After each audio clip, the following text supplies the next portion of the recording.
Para empezar, pues decir que la insuficiencia cardíaca derecha es una imposibilidad del ventrículo derecho para eyectar la sangre en la circulación pulmonar manteniendo una presión venosa central adecuada. Se puede clasificar la insuficiencia cardíaca, como vemos aquí, pues, de muchas maneras: sistólica, diastólica, con fracción de eyección conservada o disminuida, y nosotros nos vamos a centrar en si afecta al ventrículo derecho o al ventrículo izquierdo en este caso. Igual también se puede clasificar según las clases funcionales del paciente. Unas características, o sea, el ventrículo derecho tiene unas características anatómicas y funcionales que lo hacen diferente del ventrículo izquierdo. Entre ellas, que presenta una pared ventricular bastante más fina que la del ventrículo izquierdo, 2-3 milímetros frente a 8 o 11 milímetros en el ventrículo izquierdo. La disposición de las fibras musculares también es diferente, tiene una mayor proporción de fibras de alfa-miosina, lo que permite una contracción ventricular más rápida, pero a la vez más inefectiva.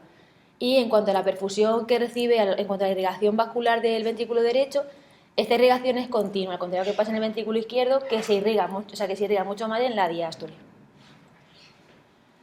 Cuando el corazón empieza a fallar, cuando empieza a hacerse insuficiente, surgen unos mecanismos fisiológicos que inicialmente son de compensación, pero que si se mantienen en el tiempo producen mayor descompensación y producen más efectos deleterios sobre el corazón.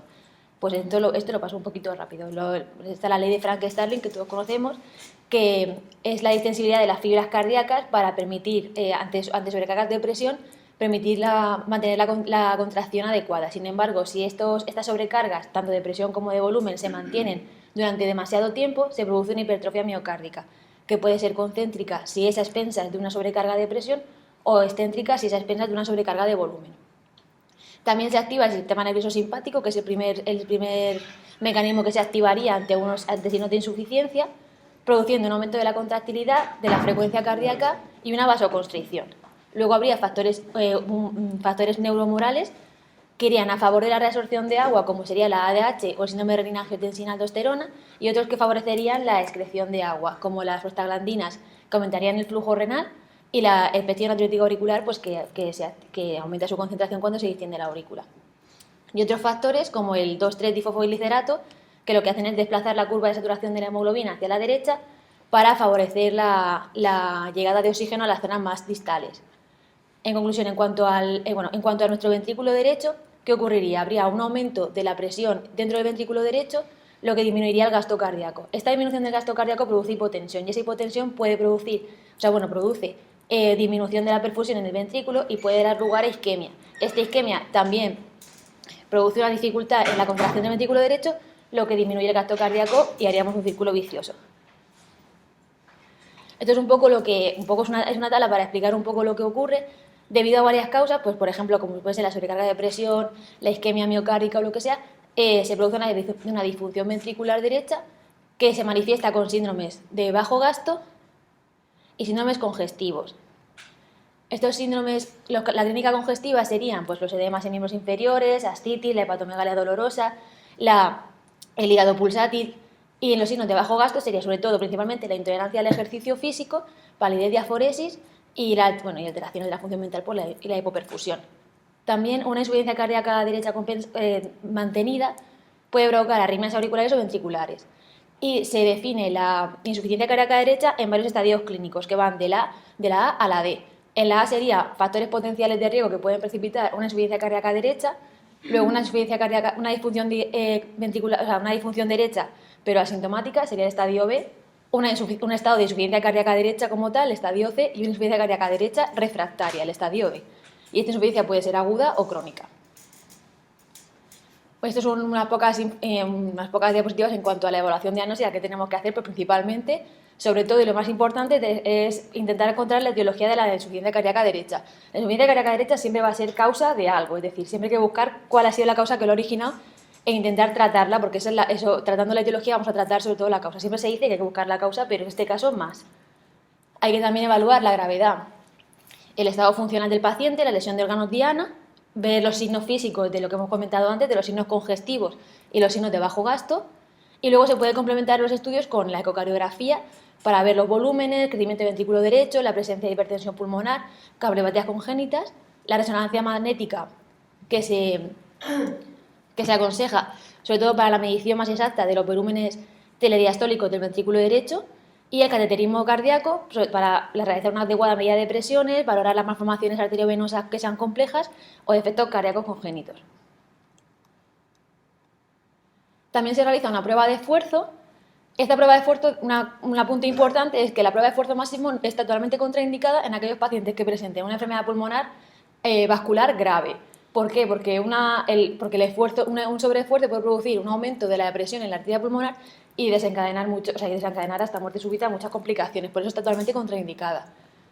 Realizar pruebas basales de función renal y hepática, la concentración de la albúmina, ácido úrico y péptido natriurético auricular. Un electrocardiograma es básico para ver si existen bloqueos, si hay arritmias cardíacas. Y luego ya, según nuestra orientación diagnóstica, realizaremos pruebas individualizadas. La gamografía de ventilación-perfusión, el alfa-1-antitripsina en las heces o incluso en algunos casos biopsia pulmonar o cardíaca. En esta super tabla enorme, en la parte de la izquierda, vemos las causas principales que producen insuficiencia cardíaca derecha. Entre ellas, la causa más frecuente es la insuficiencia cardíaca izquierda, seguida de la embolia pulmonar aguda y la hipertensión pulmonar. Y en esta otra tabla vemos todas las causas que producen hipertensión pulmonar, porque siempre vamos a encontrar es muy frecuente encontrar insuficiencia cardíaca derecha asociada a hipertensión pulmonar.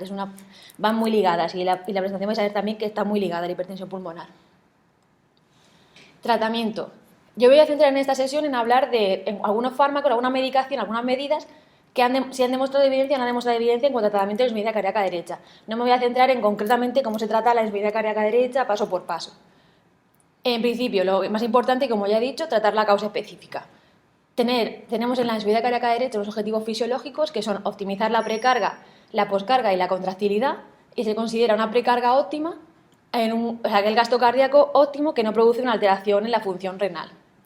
Decir que para mantener una precarga óptima en la insuficiencia cardíaca derecha hay que mantener, no se requieren presiones de llenado mucho mayores, con una presión arterial diastólica menor de 6, la aurícula derecha menor de 6 es suficiente.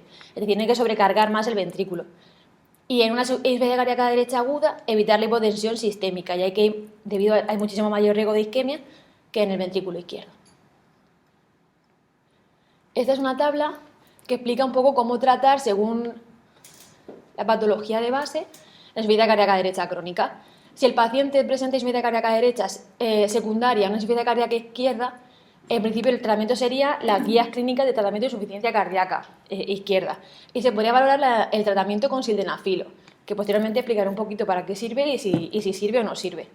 Luego, si el paciente presenta hipertensión arterial pulmonar asociada, pues habría que valorar el riesgo cardiopulmonar, y todas estas medicaciones se podrían utilizar. Diuréticos anticoagulantes. Un paciente con hipertensión arterial pulmonar siempre tiene que llevar tratamiento anticoagulante porque la propia hipertensión arterial pulmonar produce mayor riesgo de efectos trombóticos. Prostanoides, inhibidores de la fosfodiesterasa 5, que ya comentaré más adelante. También se aconseja mantener una presión de distensión continua mediante oxígeno con la CPAP, porque se ha demostrado que eso al mejorar la oxigenación disminuye la presión en la arteria pulmonar y mejora la sobrecarga del ventrículo derecho. Bueno, aquí un poco también en el caso de que se produzca una enfermedad tromboembólica, anticoagular y considerar una arteriectomía en aquellos pacientes que presenten inestabilidad hemodinámica. Y luego, bueno, estas son 3 patologías que serían cardiopatías congénitas, en las que se podría valorar pues, tratamiento conservador con tratamiento médico, o si se desarrollan arritmias cardíacas, plantear un desfibrilador o marcapasos, incluso, y luego, si todas estas medicaciones refractarias, trasplante o tratamientos experimentales, que tampoco me he metido en ver qué son. En esta tabla vemos el tratamiento de la insuficiencia cardíaca derecha aguda. Como siempre, primero determinar la etiología. Puede ser una insuficiencia cardíaca derecha debido a una cardiopatía izquierda, se puede producir por una hipertensión pulmonar descompensada aguda, por un infarto de ventrículo derecho, o por insuficiencia pulmonar o tricúspide aguda, o por cirugía. Por lo tanto, el tratamiento tiene 6 puntos. El primero, el tratamiento específico de la etiología, vuelvo a repetir. En el caso de un infarto, por ejemplo, la reperfusión, si es una embolia pulmonar, valorar la trombolisis. Si hay una complicación infecciosa como una endocarditis, pues se aplicará tratamiento antibiótico inicialmente y si precisa posteriormente pues cirugía, según la evolución del paciente. Luego, en cuanto al manejo como tal de la insuficiencia cardíaca, habría que realizar una optimización de la precarga, sobre todo lo que hay que evitar es la hipovolemia, que tendría la hipotensión principalmente, esa es la idea principal. Luego, en cuanto al apoyo vasopresor, solamente pondríamos drogas vasoactivas en aquellos pacientes que presenten una inestabilidad hemodinámica que no remonte con fluidoterapia, No se puede poner droga vasoactiva sin haber intentado previamente el mantenimiento de la tensión con la fluidoterapia adecuada. Y luego optimización de la poscarga, valorando medicaciones que veremos después, como el óxido nítrico y los prostanoides. En aquellos pacientes que presenten taquiarritmias o que presenten bloqueos auriculoventriculares graves, pues marcapasos o defibrilación. Y luego sería tratar la patología pulmonar concomitante.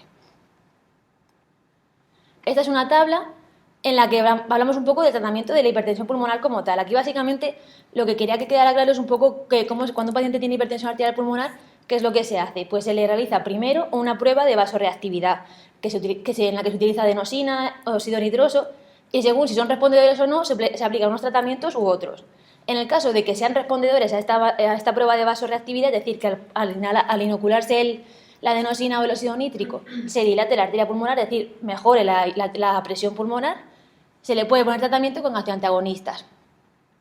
En el caso de que este tratamiento no sea efectivo o no respondan a la prueba de vasorreactividad, se tiene que estratificar el riesgo.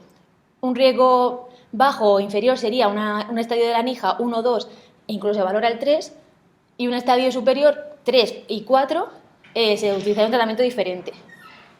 Básicamente en el primer estadio se utiliza el tratamiento, por ejemplo con el Bosentan, y en los estadios más graves pues se tendría que utilizar tratamiento intravenoso como con el epoprostenol, que es el más utilizado. Entonces un poco para decirlo, pero porque están muy ligadas las dos patologías. Ahora voy a hablar un poco de la evidencia que respalda el tratamiento de la insuficiencia cardíaca derecha. En cuanto a los ensayos clínicos que he estado buscando, presentan la mayoría muy poca potencia estadística, porque hay muy poco número de pacientes, las muestras suelen ser muy escasas, suele haber muchos estudios en los que mezcla la insuficiencia cardíaca derecha con la hipertensión arterial pulmonar, lo que produce sesgos, porque no sabemos si las mejorías de tratamiento que se plantean en los estudios se deben a la mejoría de la hipertensión pulmonar y que eso secundariamente mejora la insuficiencia cardíaca derecha o que tiene algún efecto directo sobre el corazón. Y luego se han hecho estudios con cardiopatías congénitas, que esto a lo mejor no nos interesa tanto, pero en los que no se ha realizado una estratificación adecuada de las clases funcionales, entonces tampoco podemos valorar bien los efectos del tratamiento. Aquí he metido ya un poco de medidas preventivas generales, porque si no la otra me quedaba muy grande, muy llena, y básicamente es cuando un paciente sospechamos que pueda tener insuficiencia cardíaca derecha, una hipertensión arterial pulmonar, una cardiopatía congénita, lo que tenemos que hacer es derivarlo de forma precoz a los especialistas para evitar retrasos en el tratamiento, en los tratamientos posibles que se puedan administrar, de cirugía, etc.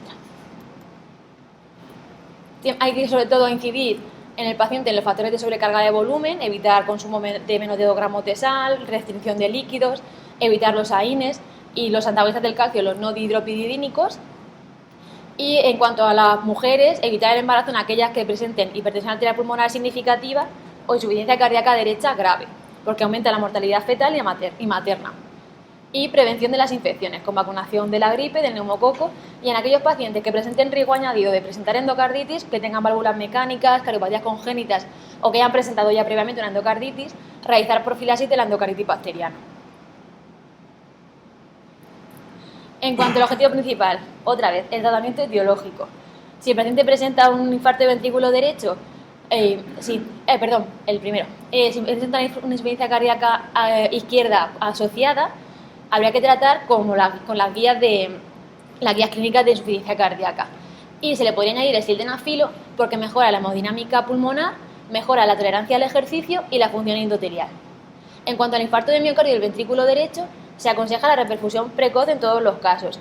Se sabe que el ventrículo derecho reacciona mucho mejor a un infarto, o sea que se recupera mejor que el ventrículo izquierdo. Pero sin embargo, también se sabe que una reperfusión precoz mejora, o ayuda a mantener la fracción de eyección del ventrículo derecho y disminuye el riesgo de desarrollar bloqueos auriculoventriculares. En cuanto a los pacientes que presentan una embolia pulmonar con deterioro del estado hemodinámico, entendido como una presión arterial sistólica de menos de 90 o una disminución de la presión arterial sistólica de más de 90 respecto al valor basal, se aconseja tratamiento trombolítico con la alteplasa. Sin embargo, este tratamiento en pacientes que no presentan deterioro hemodinámico no queda tan claro, ¿vale? Porque ahí aumentaría más el riesgo hemorrágico de este tratamiento. Ahora otras medicaciones que se suelen utilizar. La digoxina. La digoxina mejora el perfil hemodinámico en la fase aguda, pero no hay datos suficientes para ver los efectos a largo plazo. En el estudio Rich et al. se vio que la digoxina intravenosa aumentaba de forma modesta el gasto cardíaco y disminuía las concentraciones de noradrenalina. En cuanto al tratamiento de los betabloqueantes, se han hecho ensayos, pero como veis hay ensayos controlados en pacientes pediátricos y no hay una suficiente evidencia de su uso en la insuficiencia cardíaca derecha.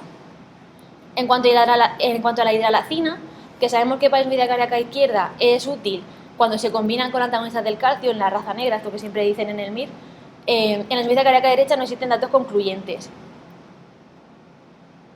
En cuanto a los inhibidores de la fosfodiesterasa 5, sabemos que producen un remodelado vascular pulmonar con efectos mínimos en los vasos sistémicos, salvo algunas excepciones.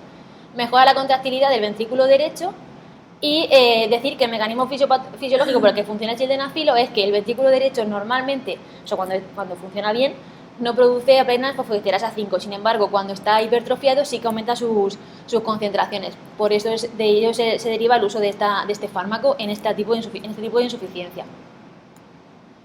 Aquí son varias tablas con los estudios y explicando un poquito las medicaciones que hemos utilizado. En el caso de la digoxina, vemos como aquí en un estudio con una N de 17 personas se vio que, pues lo que hemos comentado, que aumentaba el gasto cardíaco un 9% y disminuía la concentración de la noradrenalina. Sin embargo, el resto de estudios vemos que hay ausencia de diferencias. He marcado este porque los demás son todo ausencia de diferencias, no se han obtenido datos objetivos suficientes.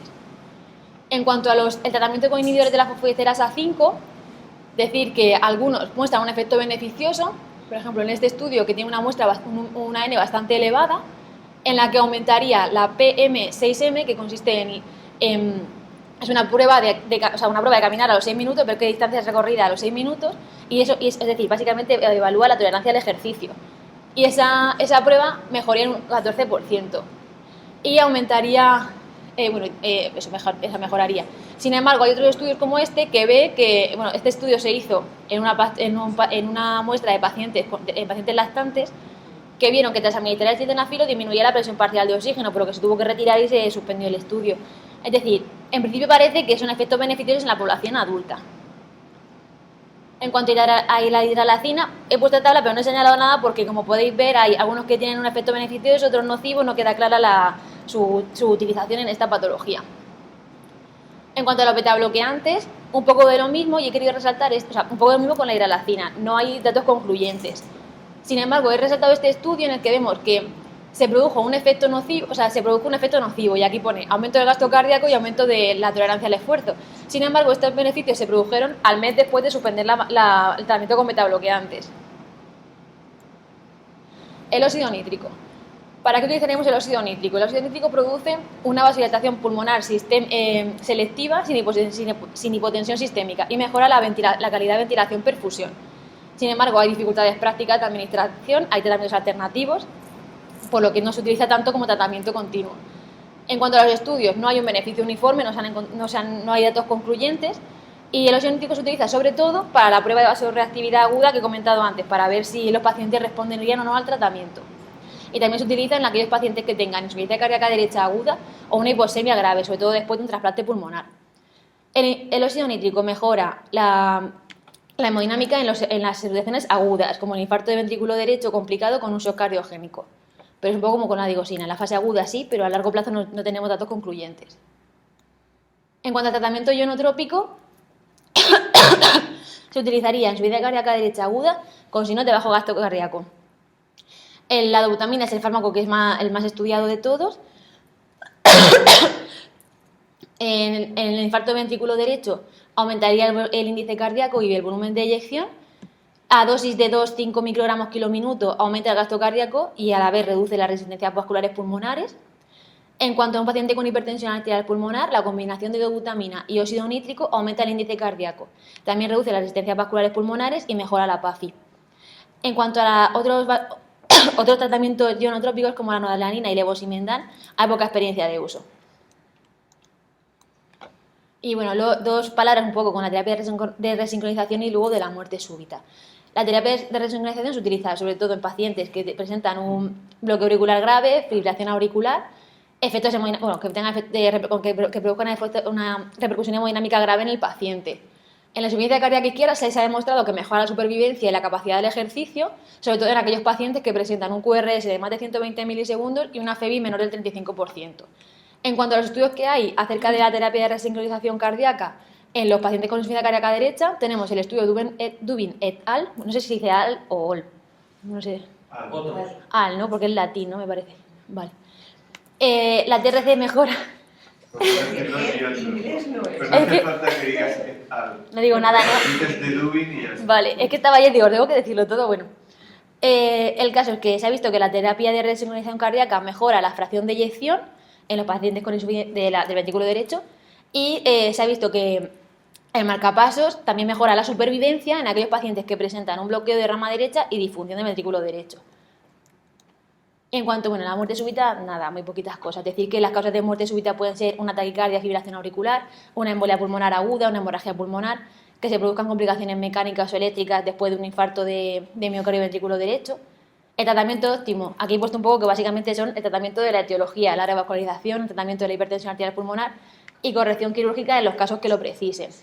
Sí que se indica el desfibrilador antiimplantable en aquellos pacientes que presenten tetralogía de Fallot y taquicardia fibrilación ventricular. Y en cuanto a la hipertensión arterial pulmonar, el tratamiento antiarrítmico profiláctico está contraindicado y hay muy poquitos datos en cuanto al uso del DAI. En conclusión, evitar la prueba de esfuerzo máximo en los pacientes con enfermedad vascular pulmonar grave, descartar esto no lo he comentado mucho, pero descartar una enfermedad tromboembólica crónica como causa de hipertensión pulmonar. Bueno, sí, cuando lo de la anticoagulación. No hay que retrasar el envío del paciente a un centro especializado cuando sospechamos que presente insuficiencia cardíaca derecha o hipertensión pulmonar. No administrar una carga excesiva de volumen en un paciente con insuficiencia cardíaca derecha aguda, pero también tener claro que hay que evitar la hipotensión en estos pacientes. Que es esencial el tratamiento etiológico y precaución con los tratamientos de digoxina y óxido nítrico porque el efecto es beneficioso pero a corto plazo. Y esta frase no me acuerdo por qué la puse. Bueno, esa la dejo, ¿vale? Esa no me acuerdo. Y ya está. La bibliografía que he utilizado y feliz Navidad.